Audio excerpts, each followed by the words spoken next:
It's the Heck of That Podcast. Or should I say, yo, this is the Heck of That Podcast. I'm Al, he's Bruce, and this is the Heck of That Podcast, and this is the Hack of Hip Hop.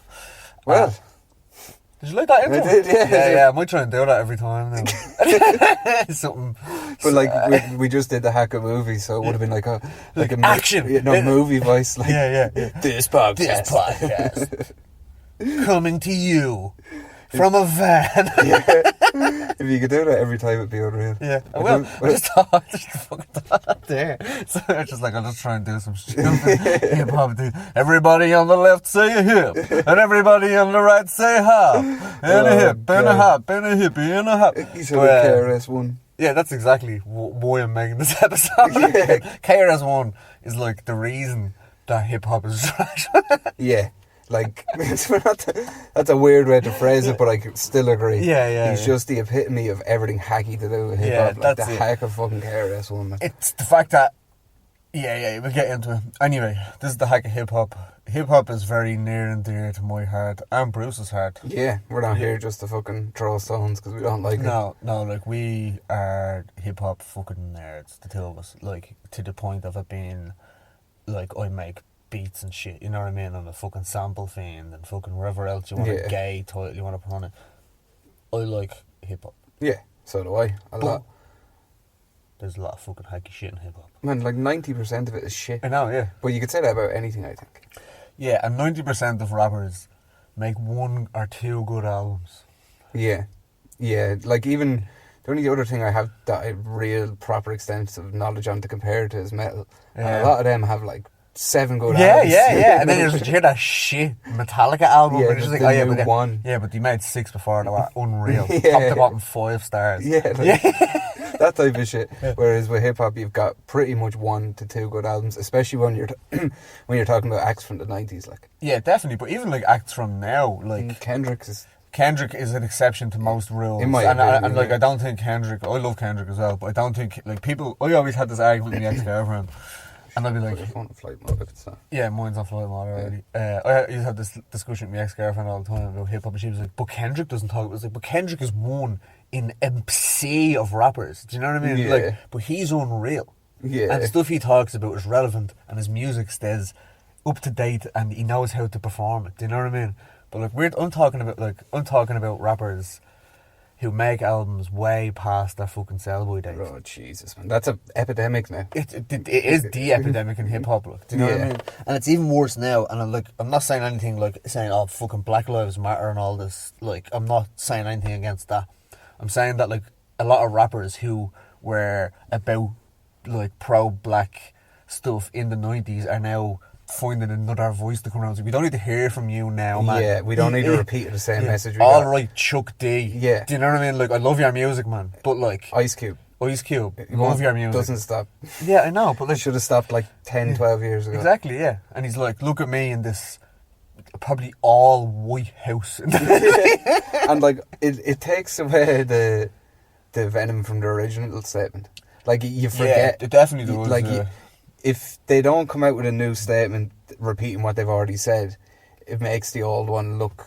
It makes the old one look better. It makes the old one look better. Yeah, it definitely does. Oh, he did it back then. Like, you know, he doesn't need to still be. He doesn't talking need to about do it now. That's why no one's listened to a new KRS One album. There is people out there. Their names are Deliverance, and if you've listened to episode 9, which is this week.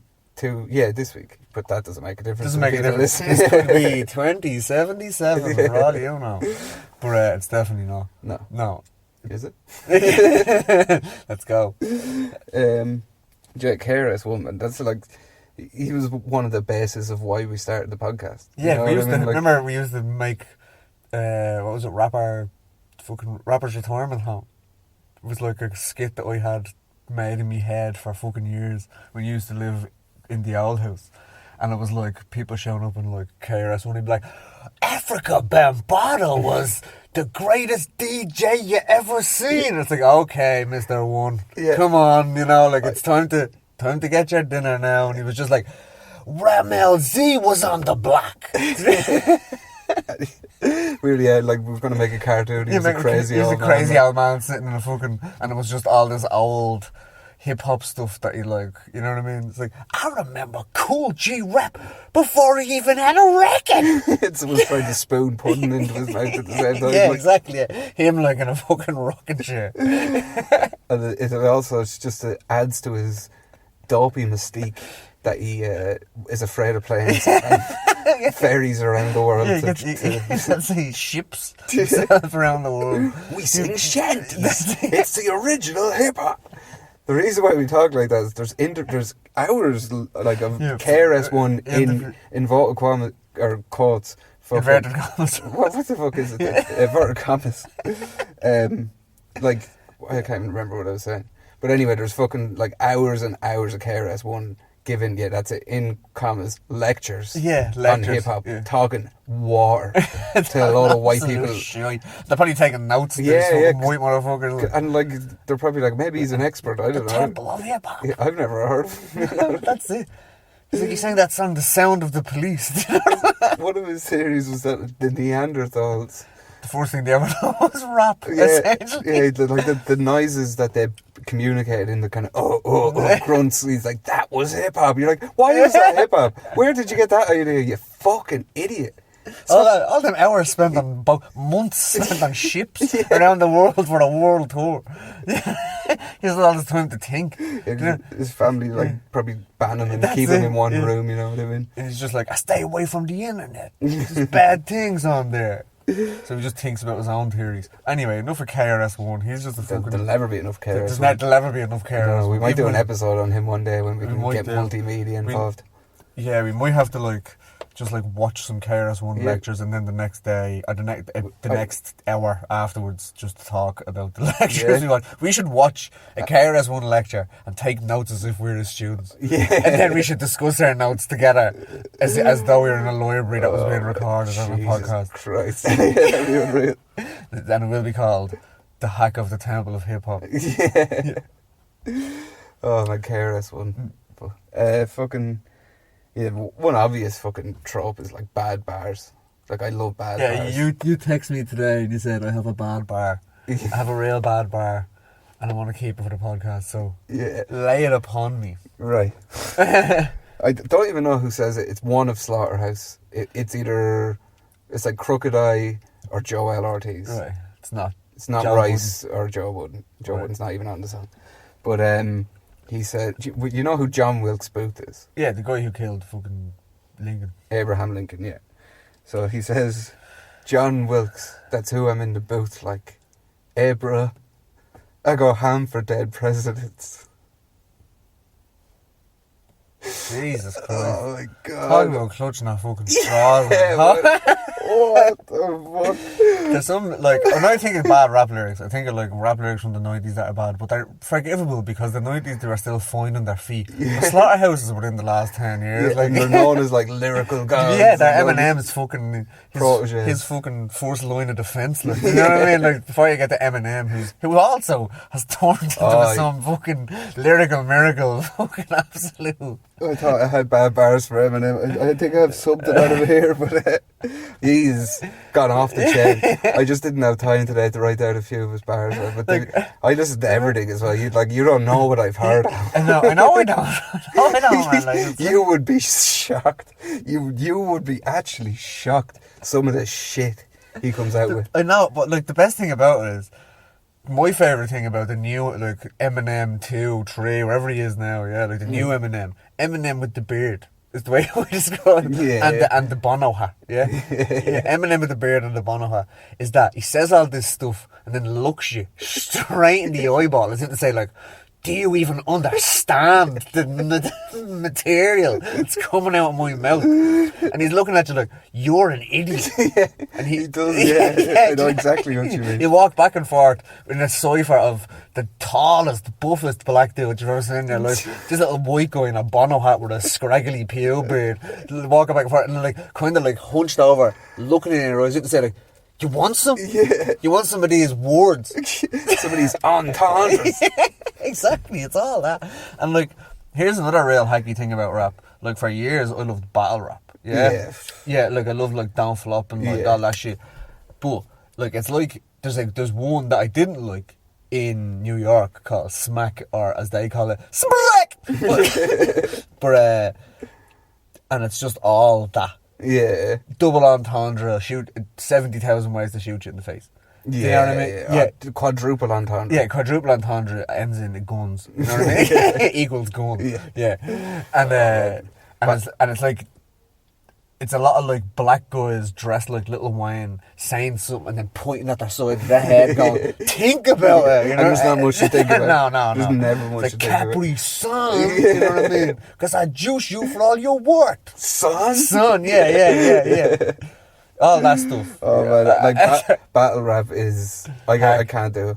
I used to love it. Yeah. There's some of it's good. There are good people, but like, the bad stuff's bad. Bad stuff is right. Remember, like there's that Don't Flop do a thing and it's bad bars. Yeah, like a fail video. Remember the best of Don't Flop and it was just like a fail video of like battle rap pretty much. Some of it was I can't even remember. We watched it about fucking 70 times.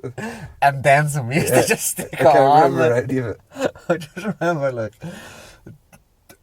Some of it was really bad. Like I'd actually like to watch some of it. Oh yeah. Do you want to pause the podcast and watch like 3 bars? Stick it back on. Can you pause it? You can pause it. Yeah, pause it. Yeah, we'll pause it. Back in a second. Right, we're back. Bruce just told me that we could probably just play this video in the background and you can hear it and comment on it, and you can hear how bad the bars are because you just need to hear an example. We've heard one full bar, and I was just like, no, like there's no point to us commenting on this. People need to hear the delivery. Yeah, you know what I mean? Because like, listen to this shit. Was pants full of skidder marks and dry cum. Dickheads, you ain't really boxers, so why front? Awful, yeah. Fucking so bad, man. Like, that is garbage. That was like fucking Cold Crush, but it was awful to get it there. So run like, the MC time and look. And like the worst thing about it is that when he wrote that Y front, he would like was like, hand on the jaw, looking around at me. Like he was like, we can't wait to unload this upon the crowd. I thought he was the shit. Yeah. I'll see if anyone else pops up. They're all terrible. This video is them all. The worst of. I like some Primark bras full of tits. And you're fucking. Oh yeah. Right past your mum, she's a fucking gay slag. I'll be crushing this fag. Got my boys behind me and hopefully no judges that gas. Why are you always talking about lunacy as well? I can't even rate him. I'll stab your fucking head in, you little pussy. It pretty much just shows that the English Don't Flop gets completely out of control. Yeah. He was literally like, that was straight up threats to him. Why do you keep talking like that, you fucking little pussy? Stab you in the fucking neck. But that guy that's like fucking Michael Jackson out of fucking The Simpsons. The which? The guy that looks like Michael Jackson in The Simpsons. Oh, yeah. He looks like you remember Despicable Me. Yeah. Oh, I think we used to know his name, and I'll try putting his fucking notes for this, man, because it's fucking. He is worth looking up. That lad is a disaster. Oh, he's the funniest thing ever. Like, but like he's definitely like a lad who heard Eminem. Oh yeah. He's not like a professional leader by the looks of it. Oh no, definitely not. He's definitely a puller of the dole, if you will. I was about to say a labourer. Yeah, I was giving him the benefit. I'm a labourer, leave it out. Yeah, no, I'm not saying anything wrong with it, but he just looks. What are you saying? Speaking of which, your podcast. On the subject that's the fucking nearest and dearest to our heart. The other day, we were on a group chat, and Bruce here was in the bin. It was in the bin, which is like saying, he raped me, but I was drunk. You know? It's definitely not like saying that. But you said it. But yeah, I can't remember actually what I typed, but I know I typed my podcast, and then you pointed it out to me, because I just was like fucking typing so fast in conversation, you know what I mean? Trying to keep up with it. Yeah, like there was so many messages like coming in at once. What do you call it? A bit of a frenzy, a message frenzy going on in the group chat. Like just loads of people saying it back and forth, and you pointed it out, and I was just like, oh. And then you wrote to me in private, even like, sorry. I was like, that made me feel sick. Like I don't care, but it was funny. And like, to be honest with you, me and Bruce were going to start some fake beef to try and get some numbers up on the podcast. But fuck that shit, too much effort. Just sitting there fake angry at each other for 2.5 minutes. In advance, never care.